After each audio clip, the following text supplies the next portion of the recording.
आइए जानते हैं आज की कुछ प्रमुख अंतर्राष्ट्रीय खबरों को। पहले एक नजर आज की हेडलाइंस पर। करेंसी पर लक्ष्मी गणेश की फोटो, केजरीवाल के दांव पर घमासान, बीजेपी कांग्रेस ने खोला मोर्चा। खामोश चेहरा, हाथों में जिम्मेदारी, ताली बजाते राहुल सोनिया, नए कांग्रेस अध्यक्ष की ये तस्वीर बहुत कुछ कहती है। बिहार में पटरी से उतरी मालगाड़ी, खतरनाक ढंग से पहुंची स्टेशन तक, प्लेटफॉर्म पर मची भगदड़। 37 साल से ना नहाया ना दांत ब्रश किए, ये है भारत का सबसे गंदा आदमी। वित्त मंत्री को पद से हटाए, केरल के गवर्नर आरिफ मोहम्मद खान के आदेश पर बवाल, सीएम ने कहा नहीं लेंगे एक्शन। अनंत सिंह ने कभी सुशासन की सरकार को दी थी गाली, अब उनकी पत्नी के लिए वोट मांगने नीतीश कुमार। दिवाली की सफाई में निकले कबाड़ से केंद्र सरकार ने कमाए 254 करोड़, 3 सप्ताह चला अभियान। राकेश झुनझुनवाला ने कैनरा बैंक पर लगाया था दांव, 4 महीने में 60% भागा शेयर। बॉक्स ऑफिस पर अक्षय कुमार के फिल्म ने उड़ाया गर्दा, ओपनिंग डे पर बच्चन पांडे को छोड़ा पीछे। और आईसीसी टॉप 10 में लौटे किंग कोहली, 3 महीने पहले 35वीं रैंक पर थे, अब 9 पर। दिल्ली के मुख्यमंत्री अरविंद केजरीवाल ने करेंसी पर धन की देवी लक्ष्मी और विघ्नहर्ता गणेश की फोटो लगाने की मांग कर दी है। केंद्र शासित प्रदेश दिल्ली के मुख्यमंत्री की ओर से दिवाली के ठीक बाद केंद्र सरकार से की गई इस मांग को लेकर सियासत तेज हो गई है। केंद्र की सत्ता पर काबिज भारतीय जनता पार्टी के साथ ही विपक्षी कांग्रेस और समाजवादी पार्टी ने भी इसे लेकर अरविंद केजरीवाल के खिलाफ मोर्चा खोल दिया है।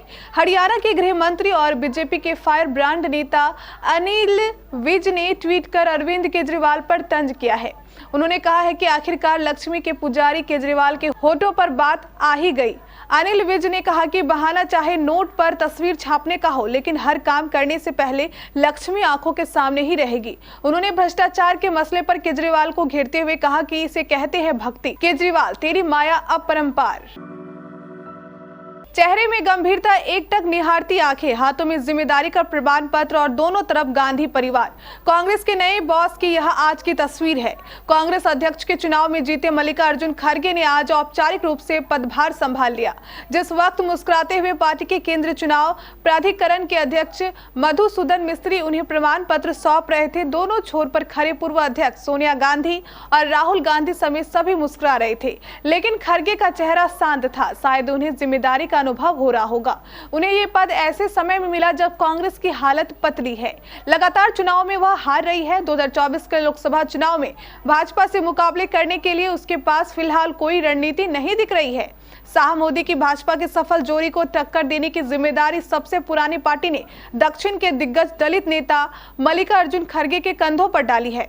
सुबह सुबह महात्मा गांधी और नेहरू को याद कर कांग्रेस कार्यकर्ताओं के सौले लदा सरदारा मल्लिकार्जुन खड़गे ने अध्यक्ष पद की जिम्मेदारी संभाल ली। कोडरमा गया ग्रैंड कांड सेक्शन रेलखंड पर आज सुबह एक बड़ा रेल हादसा हो गया। बिहार के गुरपा स्टेशन के समीप कोयला लदी एक मालगाड़ी के 53 डिब्बे बेपटरी हो गए। अब इस ट्रेन के पटरी से उतरने का वीडियो भी काफी वायरल हो रहा है। वायरल वीडियो में देखा जा सकता है कि स्टेशन पर प्लेटफॉर्म के पास बहुत से लोग खड़े हैं, लेकिन तभी अचानक से फर्राटा भरती हुई ट्रेन खतरनाक ढंग से स्टेशन तक पहुंची। ट्रेन को प्लेटफॉर्म पर आते देख ही लोगों ने इधर उधर भागना शुरू कर दिया। सोशल मीडिया पर शेयर किए गए वीडियो में साफ दिख रहा है कि जब पटरी से उतरी ट्रेन स्टेशन तक पहुंची तो वहां क्या मंजर रहा होगा।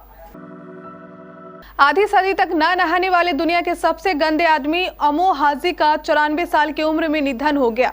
ईरान के रहने वाले अमो हाजी ने 60 सालों तक खुद को पानी और साबुन से दूर रखा।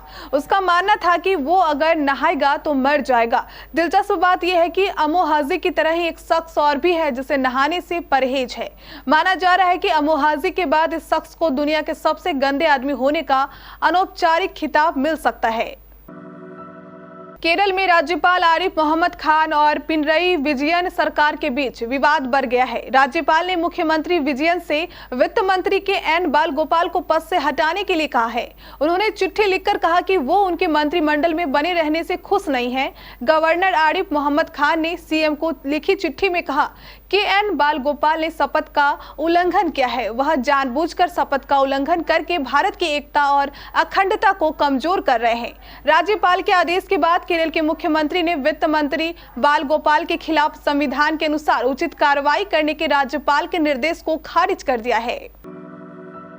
बिहार की राजनीति में अनंत सिंह का एक वीडियो काफी वायरल हुआ था। मोकामा के बाहुबली नेता जब एक केस की सुनवाई के लिए कोर्ट पहुंचे तो उन्होंने नीतीश कुमार और उनकी सरकार पर उन्हें फंसाने का आरोप लगाया। साथ ही उन्होंने सुशासन की सरकार को गाली भी दी थी। अब शब्दों का इस्तेमाल किया था। यह कोई पहली घटना नहीं थी जब अनंत सिंह ने सीएम नीतीश और उनके सरकार के खिलाफ अपने तेवर दिखाए थे। मोकामा से बाहुबली विधायक रहे अनंत सिंह और बिहार के मुख्यमंत्री नीतीश कुमार के संबंध में काफी उतार चढ़ाव रहे हैं। आरजेडी नेता ने जेडीयू में रहते हुए बिहार के सीएम को कभी चांदी के सिक्कों से तोला था। इसके बाद उनके संबंध इस कदर खराब हुए कि अनंत सिंह को पार्टी से बाहर का रास्ता दिखा दिया गया। बिहार की राजनीति को करीब से जानने वाले मोकामा उपचुनाव में नीतीश कुमार के प्रचार करने की सियासी घटना की अहमियत को समझ सकते हैं। दीपावली के मौके पर हर घर में सफाई होती ही है, लेकिन शायद ही किसी को इससे बड़ी रकम मिलती हो। वहीं केंद्र सरकार ने दिवाली की सफाई में निकले कबाड़े से ही 254 करोड़ रुपए की रकम हासिल की है। ये रकम केंद्र सरकार के विभागों से जुड़े दफ्तरों से निकले कबाड़े को बेचने से मिली है। केंद्रीय मंत्री जितेंद्र सिंह ने मंगलवार को बताया कि दिवाली से पहले सफाई का यह अभियान 3 सप्ताह तक चला। इससे निकले कबाड़े को बेच दिया गया, जिसमें 250 करोड़ से ज्यादा की रकम मिल गई। इसके अलावा 37 लाख वर्ग फुट जमीन भी खाली हो गई है।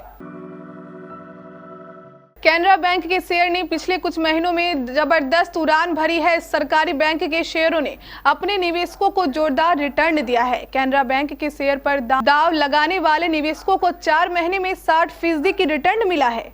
उड़ान भरते कैनरा बैंक के शेयर भी स्टॉक मार्केट बिग बुल कहे जाने वाले दिवंगत राकेश झुनझुनवाला के पोर्टफोलियो में शामिल है। मार्केट के जानकारों का कहना है कि आने वाले दिनों में कैनरा बैंक के शेयरों में अभी और भी तेजी देखने को मिल सकती है। मंगलवार के दिन भी कैनरा बैंक के शेयरों में जबरदस्त तेजी देखने को मिली। बैंक का शेयर 4.62% उछला है और 283 रुपए पर ट्रेंड कर रहा था। सोमवार को ये 270 रुपए पर क्लोज हुआ था। कैनरा बैंक के शेयर का 52 वीक का हाई लेवल 288 रुपए रहा है। वहीं सबसे लो स्तर 171.75 रहा है। हिंदी सिनेमा के दमदार कलाकार अक्षय कुमार की most awaited film Ram Setu cinema घरों में दस्तक दे चुकी है। लोग इस फिल्म का बेसब्री से इंतजार कर रहे थे। दिवाली के मौके पर रिलीज हुई राम सेतु के बॉक्स ऑफिस कलेक्शन पर हर किसी की नजर है। ऐसे में हम आपको राम सेतु के opening day box office collection की जानकारी देने जा रहे हैं। इस साल की चौथी फिल्म देने वाले सुपरस्टार अक्षय कुमार को राम सेतु से काफी ज्यादा उम्मीदें हैं। बॉक्स इंडिया की रिपोर्ट की माने तो राम सेतु ने रिलीज के पहले दिन शानदार कमाई की है। खबर के मुताबिक अक्षय की राम सेतु ने ओपनिंग डे पर बॉक्स ऑफिस पर 15 करोड़ से ज्यादा की कमाई की है। फेस्टिवल सीजन में राम सेतु की ये इनकम काबिले तारीफ है। रविवार को मेलबर्न में पाकिस्तान के खिलाफ 82 रन की धमाकेदार पारी खेलने वाले विराट कोहली T20 रैंकिंग में 635 पॉइंट के साथ 90वें स्थान पर पहुंच गए हैं। सूर्य कुमार यादव को एक पायदान का घाटा हुआ है। वो अब दूसरे से तीसरे स्थान पर आ गए हैं। बीते 3 महीने पहले की है। उस वक्त एशिया कप शुरू होने वाला था और विराट की रैंकिंग 35 थी। इसके बाद किंग कोहली ने अफगानिस्तान के खिलाफ शतक लगाया और 15वें स्थान पर पहुंच गए। अब टॉप 10 में आ गए हैं। 2019 के बाद विराट ने इंटरनेशनल क्रिकेट में एक भी शतक नहीं लगाया था। इसके बाद एशिया कप में अफगानिस्तान के खिलाफ उनका ओवरऑल 71वां शतक आया।